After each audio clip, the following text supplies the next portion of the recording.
better, and he has promised to bring us into himself to the point where he robes us in his righteousness. And so now it's not my effort, it's his. It's no longer my holiness, it's his. It's not my strength, it's his. And so every time I try to prove myself, I distance myself from him. But every time I realize I can't prove myself, my weakness proves his strength. Guys, we have nothing to prove. We can trust him.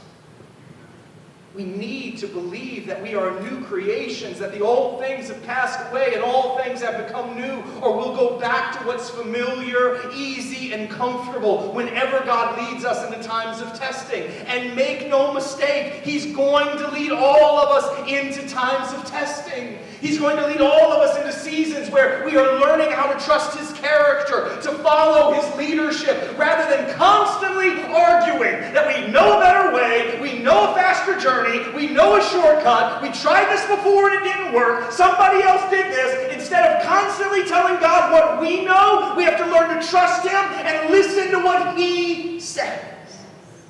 And yet, most of us struggle with that, right? Most of us, not just with God, think about your relationships. Most of us, when we are given an order, our first response is to make sure we tell that person that we know something. A better way, a different way, to explain why we haven't done it yet, to explain why this is always the way it's been done. We are so quick to speak because we believe we have to prove ourselves.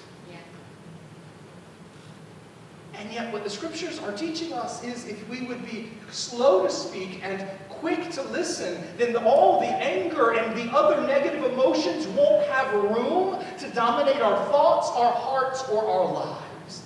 What if the answer for all of us is just be quiet? Yes. Yeah. Right? I mean, I'm not trying to be funny, but what if the answer to all of these things we're battling and wrestling is just be quiet? If you'll be quiet long enough, you'll hear God. If you'll be quiet long enough, God will settle your heart. If you'll be quiet long enough, you'll remember him, and he'll remind you of what he says about you, and you can be settled yet again. Amen. But it's our quick words that stir pots that were meant to be settled. He has promised to settle our hearts if we would stop stirring with our words.